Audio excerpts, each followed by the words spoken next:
Alright, what's up nerds? I'm going to do a little bit of video on track fairing repair.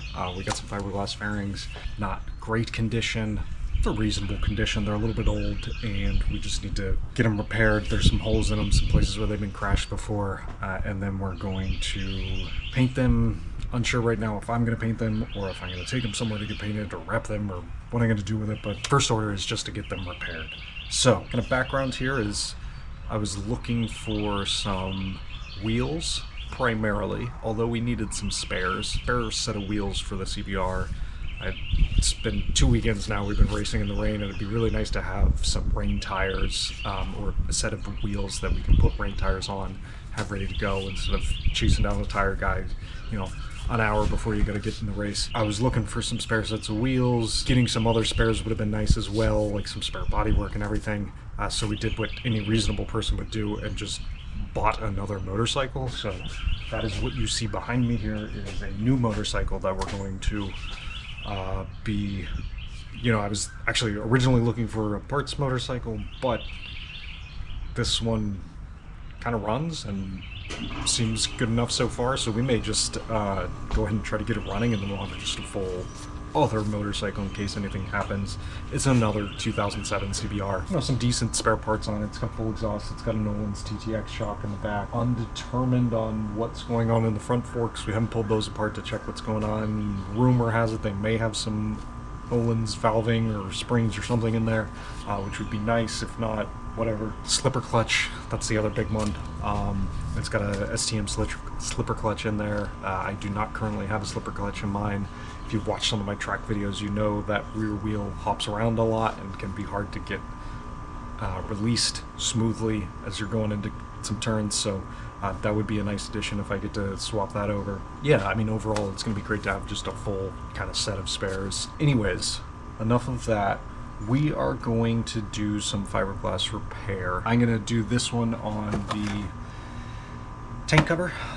This one is obviously been painted a few different times. I've gone ahead and kind of started to sand down the exterior of this to get it prepped a little bit. We've got some dings and stuff in here, but what we also have is it's been at some point laid down, and we've got some cracks on this side and then also on this side, and these are bad enough that we're probably not going to be able to just fill this up with body filler. We actually need to put some support behind it to do that.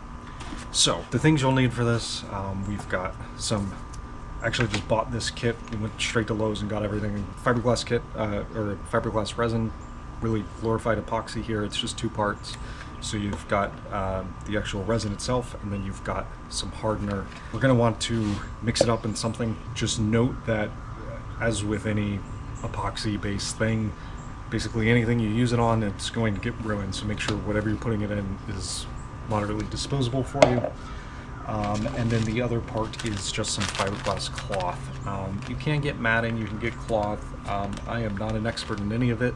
This was at Lowe's. This is what we're using. The other thing you'll end up wanting is some sort of body filler at the other end of this, because we're gonna kind of structurally add the support to it, but then once that is done, it's going to obviously still have some cracks and some smoothing out and some sanding that we're going to have to do to get ready to paint it or wrap it or whatever you want to do with that. And so for that, we're going to use a little bit of body filler. This is just kind of glazing and spot putty. This is probably going to work good enough for it. If we start getting larger cracks, or I would say not necessarily cracks, but even holes, there is some kind of Bondo glass, which is going to have a little bit of glass fibers in there and be a little bit more putty-like, and be able to retain shape on some of those bigger holes a little bit better. But this should work for what we're doing here.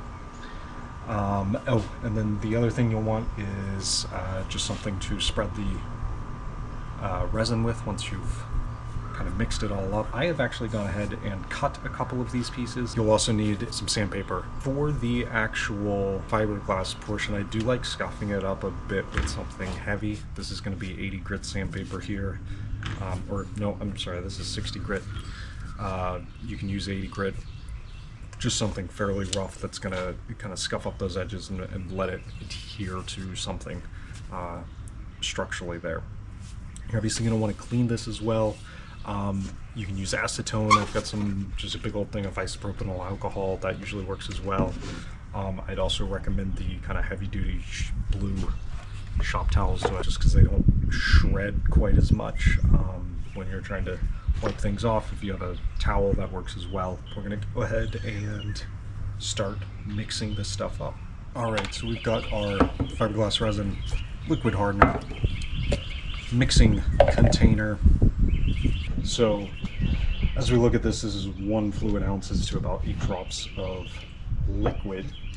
So we are going to try to estimate about 1 ounce in here. Of note, you do want to try to get these things fairly accurate in terms of your ratios here. What ends up happening is if you get too much resin compared to liquid hardener, it is going to not harden particularly efficiently.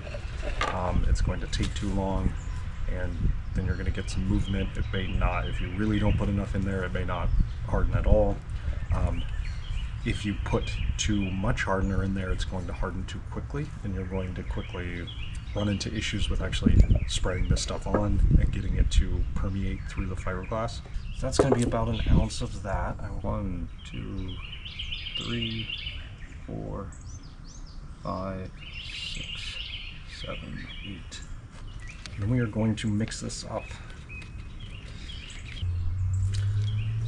That's probably going to be about good. What you will find is if you mix this correctly, get about 15, maybe 20 minutes to work with this stuff before it starts to set up a little bit.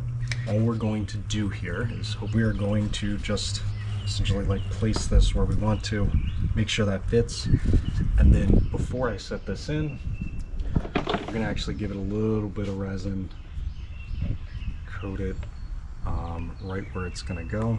This is also going to help us kind of keep it in place as we go and work with it, because we're going to set that there. And what you want to do is really make sure that it's pushed in there, and we're kind of tacking it in there. We want to make sure is that we don't have any like essentially pockets in there. We want to make sure that this stuff will adhere well. If you don't get the resin through there, what you'll end up with is kind of soft spots within the fiberglass. The way I do this is once we got it set, I kind of brush it a little bit, but also kind of push it in there. And you will see as you do this, fiberglass kind of gets a little bit darker where you've got sufficient resin in there, and it will be a little bit lighter where there isn't. What you're looking for is kind of good consistency in that color throughout, as it really soaks into it.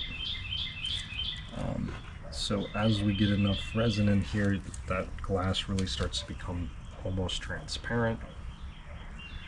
That's what we're looking for.